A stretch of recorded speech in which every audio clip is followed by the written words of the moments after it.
Hey everybody, welcome to another lesson of learning Japanese. Today we're going to go over a really short and simple grammar pattern, which is the grammar pattern that is using the dictionary form of a verb plus the phrasing koto ga aru to mean there are times when verb or sometimes verb. So this is a really simplistic grammar pattern. It's one that we should have gone through a long time ago, to be honest. We covered one that is similar to it, the past plain form of a verb plus koto ga aru. That one means to have done verb before. It's a pretty different definition from the one we're covering today, but the interpretation of its literal wording actually has a lot to do with the one we're covering today. There are a lot of grammar patterns that use this word koto, so let's learn this one right now and get a feel of how this word works in the language. So like I said, basically the translation of this grammar pattern will be something along the lines of there are times when blank or sometimes blank. This is a pretty common grammar pattern in Japanese. In the English language, I don't think we use this particular expression that much, but yeah. So in the title here, it says that we use the dictionary form of a verb, and that tends to be the case usually, but it is actually possible to use this grammar pattern with the negative form of a verb to say sometimes doesn't verb. We can also use this grammar pattern with adjectives, although again, not as common as just the dictionary form of a verb, and we can also conjugate those adjectives into the negative form. So we might not do some examples of those, but we'll have some examples in the description in case you want to check it out, how those words work with this grammar pattern. But for the most part, we're going to be covering this grammar pattern how it's usually used with dictionary forms of verbs. So let's just jump into the example sentences now. So for our first example sentence, we are going to have a pretty simple line. It is going to read, Hitori de yoru ni sanpo suru koto ga aru. This line is going to translate to something along the lines of, sometimes I'll go for an evening stroll by myself. Let's break down this sentence bit by bit. First up, we start off with this phrasing hitori de, which is just basically going to mean by myself or alone. Hitori means one person, then we have the particle de to mean basically kind of like an instrument marker or a means of doing something. So you're doing something as one person. We are going to establish another kind of setting by saying yoru ni. Yoru is the word for basically evening, and ni is just a particle to mark it as a time basically. So we're done establishing kind of setting, so we're just going to insert our verb action now, and this verb is going to be the word that we use with our grammar pattern. And our verb is going to be the verbal noun sanpo suru, which means basically to go for a walk. So here we have the verbal noun in its dictionary form because it uses the verb suru, that's dictionary form, and that's exactly what we want. So now all we have to do is just plug on this phrasing koto ga aru to mean sometimes walk. Let's combine everything in the sentence together, and once again we have hitori de yoru ni sanpo suru koto ga aru. This is going to translate to sometimes I'll go for an evening stroll by myself. So yeah, that first example is pretty simple, right? The thing is, most of these examples, or all of them, are going to be pretty simple because this is a pretty simple grammar pattern.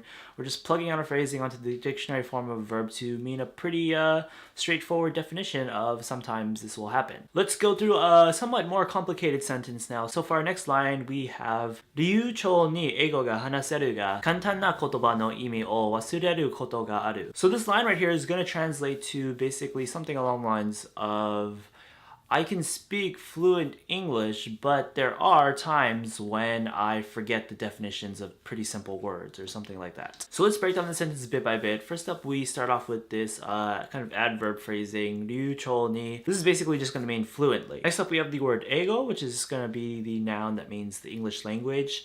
We're going to mark it with the particle ga. It's going to be the direct object basically, but we're using the particle ga because we're using the potential form of a verb. So we're using the potential form of the verb hanasu, which means to speak. So it turns into hanaseru. If you need a refresher on potential form of verbs and why we use the particle ga, we've done a lesson on that, so check that out if you do. We're going to finish this first clause in the sentence with the ga because this is acting as a conjunction basically to mean but. Moving on, we have an adjective, kantan, which is the not adjective that basically means easy or simple. It's going to be modifying a noun. So we're going to need the particle na, then we have our noun, which is just kotoba, which means words. Kotoba is going to be part of a noun modification, so it's the first one.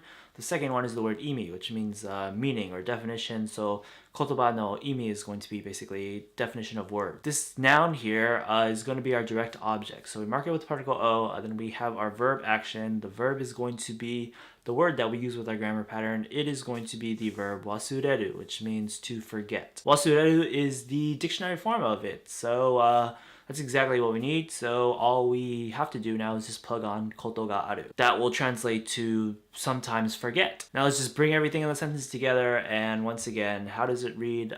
流暢に英語が話せるが、簡単な言葉の意味を忘れることがある. I can speak English fluently, but sometimes I forget the definitions or the meanings of pretty simple words. Okay, so this is still proving to be pretty simple, or it should be. We are going to go through one more example, and we'll just, for variety's sake, go through a negative form of a verb because this might pop up sometime. So our next example sentence is a pretty simple one. Nonetheless, it's going to be 少しも眠れないことがある. This line will translate to basically sometimes I can't even get a single bit of good sleep. Let's break down the sentence bit by bit. First up, we have this kind of phrasing, 少しも, which is going to translate to basically not even a little or not even one bit. And that is honestly the only thing in the sentence other than our grammar pattern now. Our verb word here is going to be nemuru, which means basically to sleep. Before conjugating it into the negative form, we're going to conjugate it into the potential form because we kind of want to say to be able to sleep. So nemuru turns into nemureru. Now in turn, we'll conjugate this into the negative form and it will turn into nemurenai. So the negative form here is what we have. Now we can plug on koto ga aru because what we want to say is sometimes not able to sleep. That's the conditions are met. So nemurenai koto ga aru means there are times when can't sleep, or there are times or sometimes can't sleep. Of course, we need to combine this with the rest of the sentence to for it to make sense as a sentence, and basically it translates to sometimes I, implied subject I, can't sleep even one bit. 少しも眠れないことがある. Okay, so like I said, this is a pretty simple grammar pattern, right? So those are some examples using the grammar pattern that is mostly the dictionary form of a verb, but sometimes the negative form or adjectives or negative adjectives, plus the phrasing koto ga aru to mean sometimes verb, or there are times when verb. So this construction forms this grammar pattern, but one last thing to leave you with before we end is don't think that just because you see this wording in a sentence or something, it automatically means this grammar pattern, because it can mean this grammar pattern, but there are also times where it should just be taken literally, because the word koto means thing. And a dictionary form of a verb could very plausibly be modifying the noun that is koto, that means thing. Then we can use the ga aru grammar pattern to mean there is that thing, that verb. For example, if we said dekiru koto ga aru, dekiru means to be able to do, and koto means thing, that means a thing that can be done.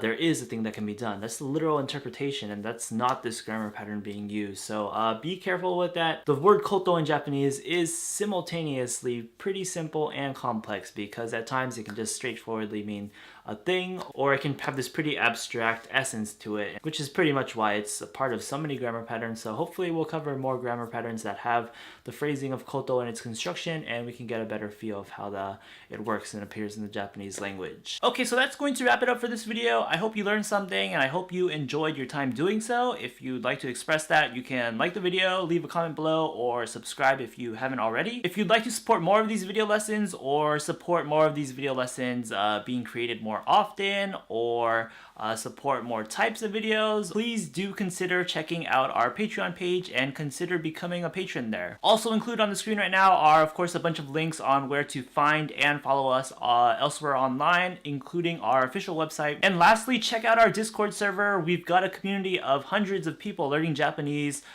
just there. So if you're looking for somebody to voice chat with just to practice speaking Japanese, or you have a quick question that needs a quick answer, or if you just want to talk about anime or music or manga or other Japanese things, learn Japanese.becauseofdreams.com/Discord. And with that, see you next time.